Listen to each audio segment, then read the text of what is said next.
Awaken the Guardian, episode number 5. Hello, my brothers and sisters. This is Garrett Bake, the creator of the Warrior Guardian movement. We have a simple saying around here: no more victims. Our creed, just as simple: aware today, alive tomorrow. Today's topic: boys will be boys. I'm pretty sure all of you have heard this statement before, but what exactly does it mean? Boys will be boys. See, it's a remark or a statement that's meant to account for why a boy said or did something, usually immature, childish, or contrary to the expectations of an adult. In other words, they did something stupid. However carelessly that you use this phrase, though, it carries with it a pretty heavy weight. See, boys will be boys. We use this as a logic as parents that excuses or trivializes or marginalizes this male behavior at every stage of their development. Think about this. When you were a kid, you had family dinner parties, right? Or you'd have get-togethers or something like that. And what does mom usually say, or grandma? Come help clean up, come help wash the dishes. And what normally happens? Well, the boys run outside and go horse around and play around, and the girls do what they're told. They line up in the kitchen, they help clean the table, they do all these things, right? And so mom gets mad and grandma gets mad, and they roll their eyes, and then they excuse the behavior by saying what? Well, what can we do? Boys will be boys. I want you to think about this. This behavior is accepted at a young age, and then as these boys start to get older, the behavior is never corrected.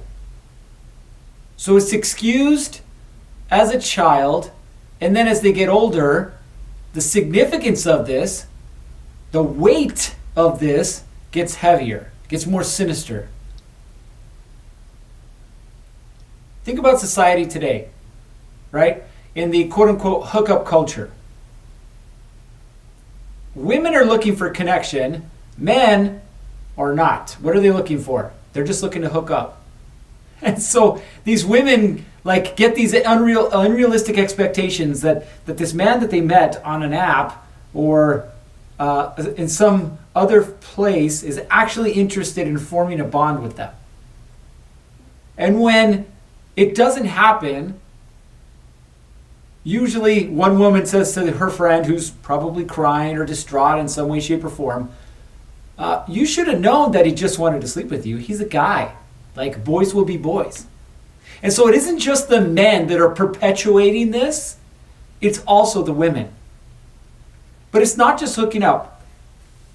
Who remembers of a person named Brock Turner?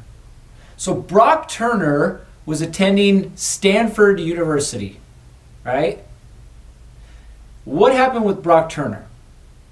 Well, Brock Turner, take away all whatever feelings, emotions, anything you have from his incident. What Brock Turner did is Brock Turner raped a woman. That's what he did.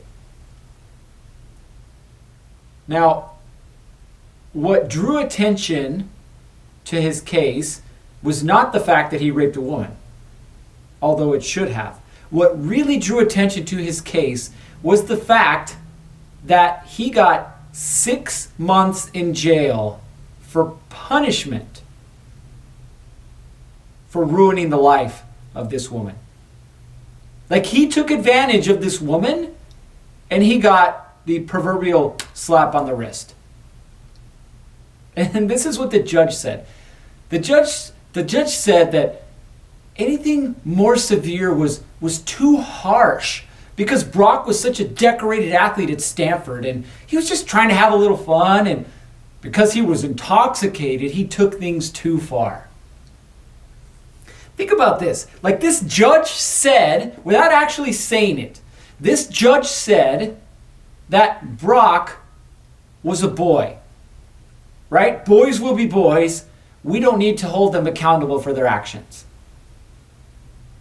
So he got off raping a woman and 6 months in jail.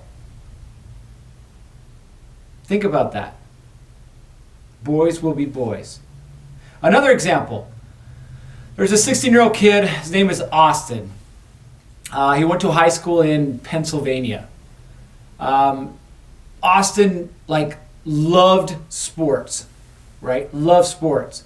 And he had a warm-up jersey that he would wear, for his high school. And he'd wear his warm-up jersey to bed every single night.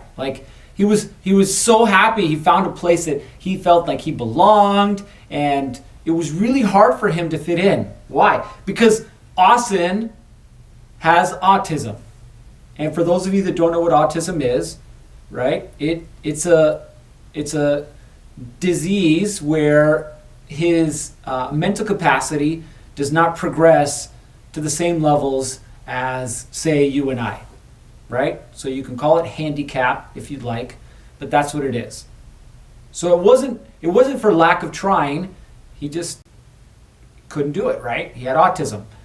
But the way that he felt like he belonged was to wear this jersey to sleep. That was his thing, man. He hooked to it and that was it. But unfortunately, this feeling of belonging was a short-lived one.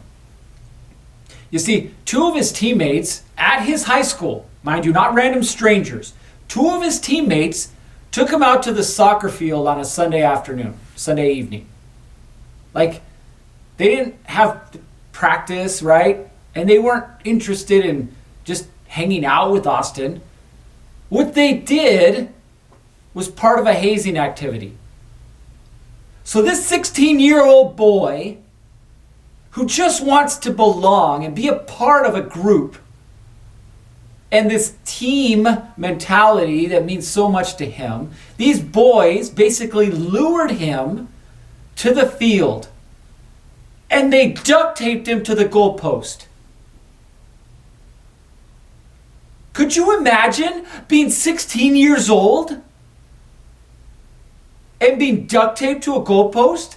And it wasn't that they just duct taped him to the goalpost. They duct taped him and they left him there. Now, we don't know exactly how long he was there, but thank God that a woman happened to be walking by and heard him crying and screaming hysterically for help.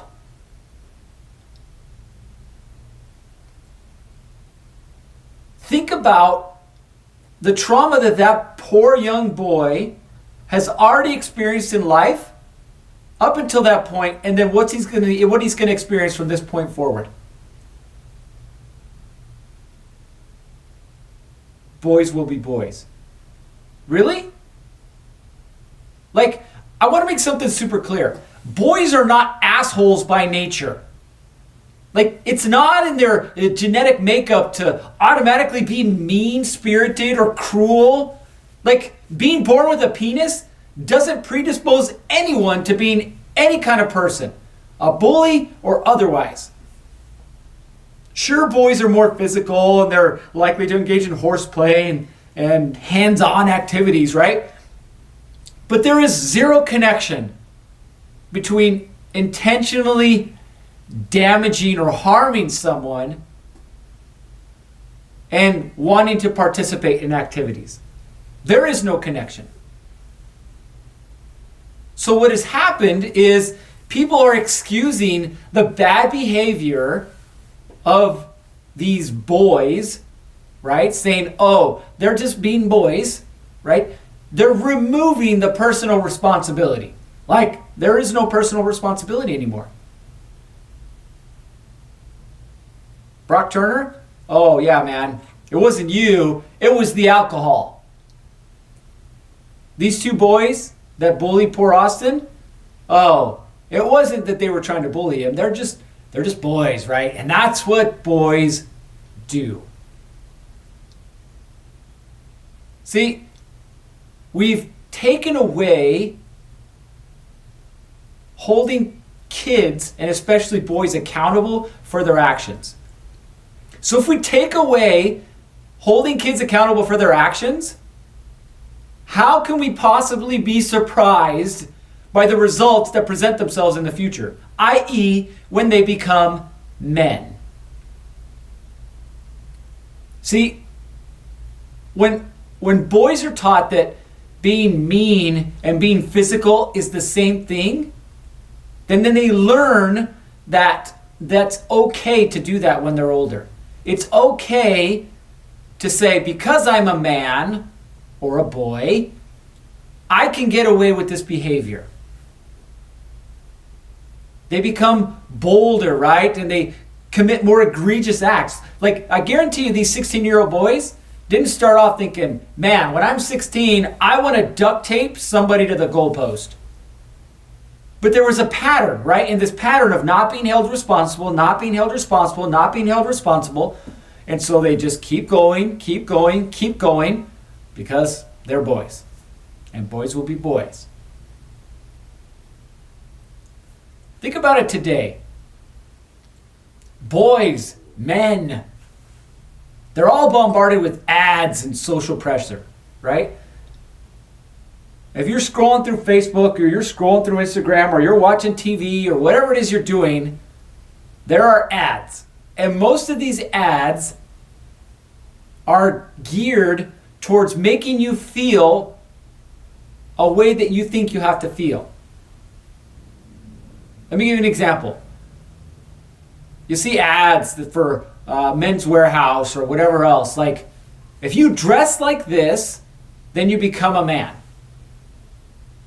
And it's not just Men's Warehouse. Like, you can look at, well, let's just say the music industry. You can look at actors. You can look at athletes. Like, dress this way, you will become a man. Or look at car ads, right? It's all about what? Super sexy. You got the guy leaning back with the sunglasses in the driver's seat and the beautiful woman in the passenger seat. And it doesn't say anything except buy this car, become a man. Or drink this drink, become a man. I'm not just talking alcohol. Energy drinks. Like, think about Captain Morgan, right? I say Captain Morgan, you guys can think immediately of what? I don't know, putting one of your legs up on a stool or a chair. If I say the most interesting man in the world, what do you think of? That's right, another commercial. Dress like this, drink this, you'll become a man. You'll have all these beautiful women surrounding you. Like, the personal responsibility for a man to be a man isn't there, because we took it away when we started to justify behavior with boys will be boys. Men don't even feel like they need to commit to women anymore. Think about this. How long have Tinder or Bumble been around? Like, is there any purpose to Tinder or Bumble other than to hook up? I mean, literally, you look at the picture, you're like, oh yeah, swipe right, swipe left. Like, that's how stupid we've become. We've completely removed responsibility. So what do you end up with? You end up with boys who never really become men. Right? They're suffocating on these ideas that society crams down their throat. But we didn't get to this point overnight. Right? It didn't happen like one day to the next, all of a sudden, like, boys didn't know how to be men, and so they just started acting this way, right? So how did it start? Think about the history of the world, right? Because this is a society thing. This isn't like something that happens in Phoenix or LA or New York. Like, it's a society thing. What were the expectations of a man? So the expectations of a man, let's say before the Industrial Revolution, were what? Well, a man was responsible for making sure that his family was clothed and fed, and that the boys learned how to do the same thing, right? How to provide for their loved ones. That was the expectation. And so the boys would go out to the field, or they'd go out hunting, or whatever it was that dad did, they would go with them and learn how to do it just like dad. And so you had industrious people. You had people who knew how to, like they say, use their hands. They learned how to figure things out, not by reading a book, but by actually doing it. That was how the family structure used to be, right? But a funny thing happened when this Industrial Revolution started. All of a sudden, the family structure shifted from being independent and self-contained to now being dependent on someone or something else to provide for them. Come work at my factory and I will provide you with a paycheck so you can provide for your family. And all of these men were like, wow, I can actually have a paycheck. Quote unquote, steady income. Quote unquote, a chain. And so they did. And so the Industrial Revolution took off. And planes and cars and boats and whatever else were being built by men who were no longer at home teaching their boys how to be men. And so the shift began. The shift began to where men were no longer present in their children's lives. Men were no longer teaching their boys what they were supposed to do. And I don't mean by lecturing them, right? But I mean by actually physically showing them. And here's a silly example. I remember how I learned how to drive. This was my dad. He put me on a hill, right? Turned the car off. It was a truck. Turned the truck off. It was a stick shift. Pulled the parking brake, put it in first gear, got out, told me to get in, and said, okay, start it and go. Yeah, think about how much fun I had with that one. It was a learning experience, but a couple things happened. One, I learned how to drive stick, and two, I can start a car that's a stick shift on a hill and go. Right? So that stuff started to leave. Then what happened? Then we started to have these world wars. And these world wars did what? They took the men out of the homes. And so mom is trying to teach a boy how to be a man, but the boy doesn't have a man around to teach him how to be a man. Like, don't get me wrong. The single mothers who raise men deserve, like, the utmost respect. Completely different conversation, but the men in their lives have abandoned not only them, but their children. So this is not what that conversation is about, though. So these men left, right? And these men left, and in order to become good soldiers, you need everybody on the same page. How do you get them on the same page? You break them down, and you teach them how to do things exactly the same. Interchangeable parts, if you will. So these men at war, all of a sudden, are taught feelings and emotions are not good. They are a weakness. So get rid of them. Well, the problem is that we can't get rid of them. Like, they are a part of us. So you just bury them. And these men were taught to bury their feelings and emotions. And so they'd come back from war, World War I and World War II, and they'd come back, and their boys would want what? They'd want to run up and they'd want to hug dad, and they want to play with dad, and they want to do stuff with dad. And dad was what? Stone-faced, get away from me. I got nothing for you. Like, they had created a machine. And so what did the boys learn? The boys learned, one, discipline, right? Because that's what the military teaches.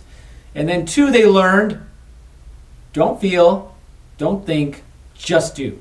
This is what you're supposed to do. I don't care how you feel, son. Go do it. Now. Okay.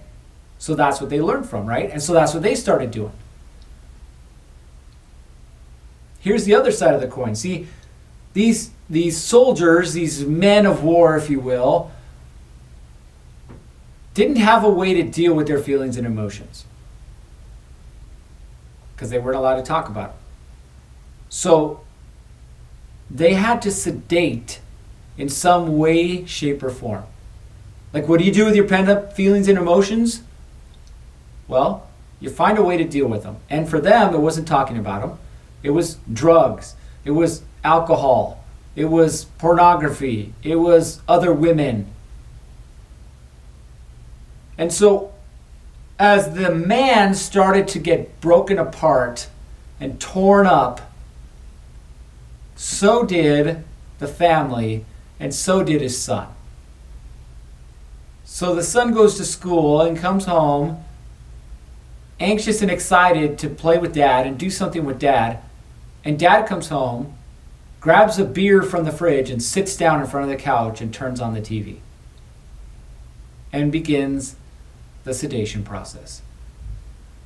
And so what does the son learn? Okay, this is I guess what I have to do to be a man. Like, in order to get close to my dad, I have to do what my dad does. My dad sits in front of the TV and drinks. Well, guess what I'm going to do? I'm going to sit in front of the TV and drink. Like, think about why you started doing some of the things that you do. It wasn't because somebody put a random thought in your head. It was based on the behaviors that you saw around you, right? So this systematic sedation of man, right? Feeling alone and feeling afraid and not having any idea what to do with it, right? Stuck in the middle, right? A good man with no idea what to do. And so they would sedate, but did this sedation actually solve any problems? Did the sedation help them deal with their feelings and emotions? No. Did the sedation help them become better husbands? No. Did the sedation help them become better fathers? No. And so people gave up.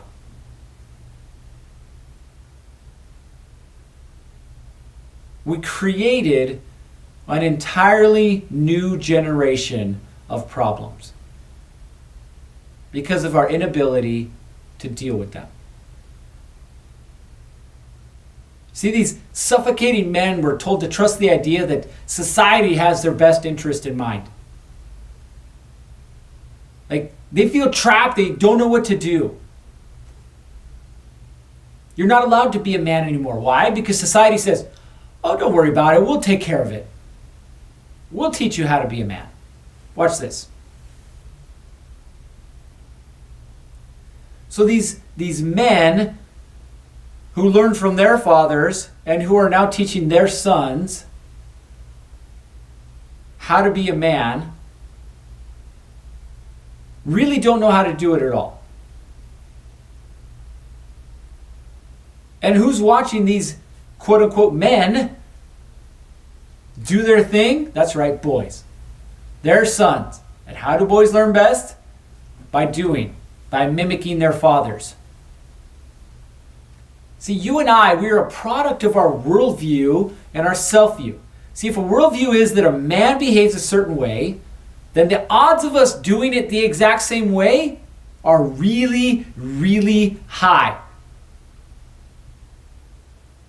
Even though deep down inside, there's that feeling like, man, I don't know if this is right. But if my dad's doing it, then I guess it must be. See, because no one wants to be the outcast. No one wants to be alone. Now, this isn't just a random story that I'm telling you based on a book that I read or an article. Like, this is my life. See, my grandfather was in the military. He was in the army. And my mother was actually born in Panama. Like, they moved around all over the place. But she learned, and mind you, she's a woman, she learned, or her expectation of what a man should be was from him. And what was he? He was a heavy drinker. He was a gambler. He cheated on my grandmother constantly.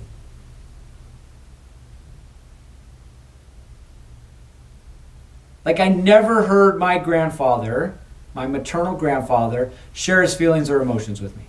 Every time I saw him, he had a bottle of alcohol in his hand. My other grandfather, he was a cowboy and he was a miner. Same thing. I never heard that man share his feelings or emotions with me. I get smacked around for not doing what I was supposed to or what he told me I was supposed to be doing, but never feelings and emotions. So mind you, I'm learning from these men. Then my father was a military man. 4 years in active duty, 30 years plus whatever in reserve.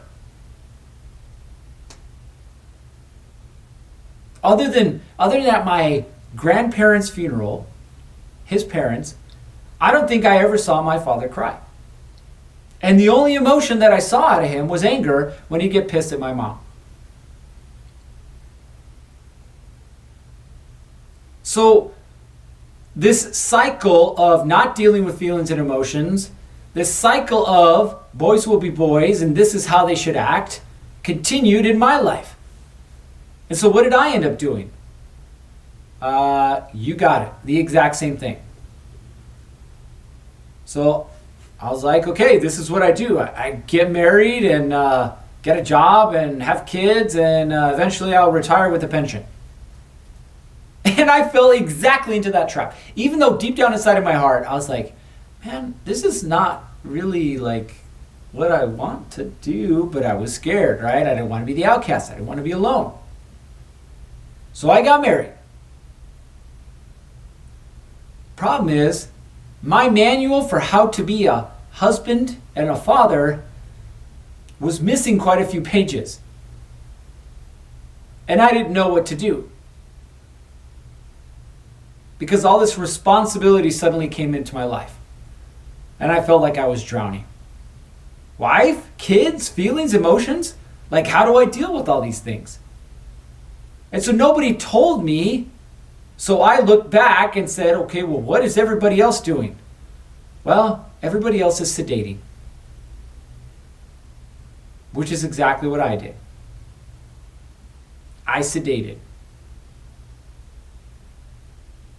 So this sedation led me to try and ignore the problems that I already knew existed. Like, I wanted a closer relationship with my wife, but instead of actually taking the steps to do that, when an incident would happen and she'd get pissed at me or I'd get pissed at her, whatever, I would choose to go and sedate instead. Man, I got this problem. I don't want to deal with it.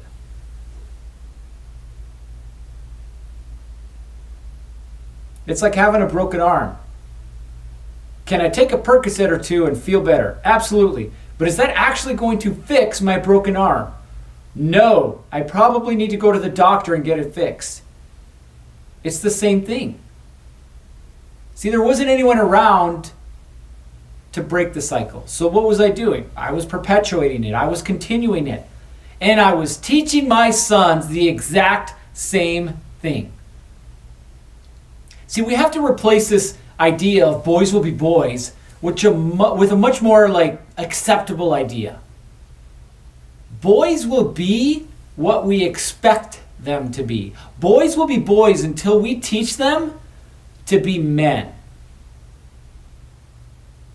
I'm going to repeat that one. I really like that one. Boys will be boys until we teach them to become men. So how is it that we do that? See, it's not the words from our mouth.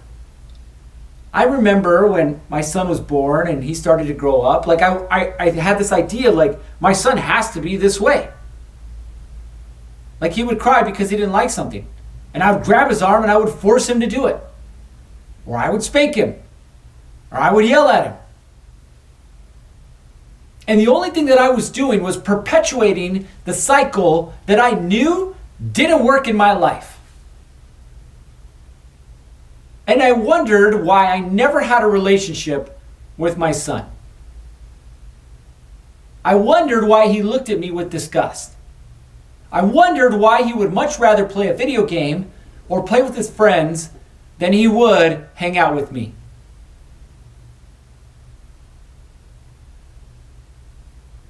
So see, I knew that in order for something to change, I had to be the initiator of that change. I had to be the one that did something. I had to be the one that took action. Right? Because acknowledging a problem doesn't do anything. Boys will be boys is the prototypical acknowledgement of a problem. But it doesn't actually solve anything. Action does. So what did I have to do? All of a sudden, I had to show up as a man. I had to change my behavior. So if my boys, I have 2 of them, if my boys didn't see dad dealing with his feelings and emotions in a constructive way, then they weren't going to have that tool. They weren't going to know what to do. So I had to change what I did. I had to change the way that I acted. See, I was a big, strong, tough police officer, right? I'm a tough guy. I've got a badge and a gun. I was on SWAT. I was on gangs. I did all this cool stuff. This is how you be a man. Fail. That's what I did. I failed. Because I actually wasn't teaching my sons anything. Until I started to have a conversation with them. And this conversation that revolved around vulnerability. Listen, son, I get scared sometimes. Sometimes I don't know what to do.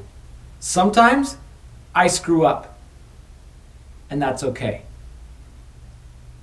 And I had to show them over and over and over again this vulnerability. The fact that men can be strong and powerful men and still be vulnerable. That's a part of you. I had to become involved in their lives, not at my level, but at their level. I had to change the interaction that I had with my wife. My interaction, this is what it used to be with my wife. Can you take out the trash? No. Seriously, can you go take out the trash? I'm not asking you to do a lot, I just want you to take out the trash. I don't want to take out the trash, that's stupid. And it would just escalate, fight, slamming doors, and anger. And so what do my kids see? Well, first of all, they freak out and they go running to their rooms. And second of all, they're like, that's the way I'm supposed to act. And I wondered why my now 16-year-old son would lash out to me in anger when I told him to do something that he didn't want to do. I wondered why. I'm like, boy, you better do what I tell you to do. No, I'm not doing it. Where did he get that from? That's right. This guy. So I had to change the expectations that I had for myself. And then their expectations changed. Now, it wasn't an overnight thing, right? It was this process of action and pushing forward and getting pushed back and pushing forward and getting pushed back. Right? But now I can sit down with my boys and have a conversation on their level. My son doesn't care anything about what I do on a daily basis. He doesn't. And that's okay. Because I can sit down with him and talk to him about what happened in his day. That's what he's interested in. And so he's learning.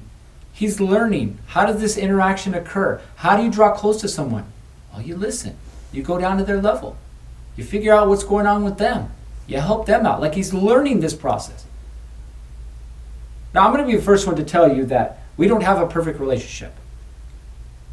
In fact, my son still gets angry at me pretty much every day for one thing or another. I'm sure some of it has to do with being a teenager. But regardless, I'm not perfect. And I'm not saying you have to be either. But what you have to provide for your boys is the option for them to become men. And not the traditional sense of becoming a man. Not a boys will be boys, take advantage of women, take advantage of every responsibility or lack thereof in their life, and blame everyone else for their problems. No, teach them how to become a man. A man that takes responsibility for his actions. A man that is okay with feeling vulnerable, afraid, worried, tired, exposed. And then teach him what to do with it. So let me ask you a question. What is it that you fear? And I don't mean like a specific, like, I fear the dark or I fear spiders or whatever. Like, what is it generally that you fear? It's the same thing that I fear. And it's this fear of the unknown. Why do we not share our feelings and emotions? Because we never have, and we're afraid of what will happen if we do. So, stop making it an unknown. Like, when's the last time that you looked in your son or your daughter's eyes and simply told them, I love you? When's the last time? When's the last time that you cried in front of them? When's the last time that you showed any kind of weakness in front of them? I invite you to consider that if you start to change the process with you, that you're going to start to see change in them. We are a product of our environment. Your children, especially your boys, will follow your lead, will follow your example. So if you want to be the sedated, alcoholic, TV watching, fat, overweight, out of shape, unconnected man, all right. But don't come bitching and moaning when your son ends up just like you. All right, that is it for today's episode. Thanks for listening in. For more information, we have a couple different options for you. You can go to awakentheguardian.com and check out some stuff there. Also, if you want to follow this movement of empowering people through education and action, you can go to warriorguardian.com. And as always, stay safe, and we'll see you on the next one.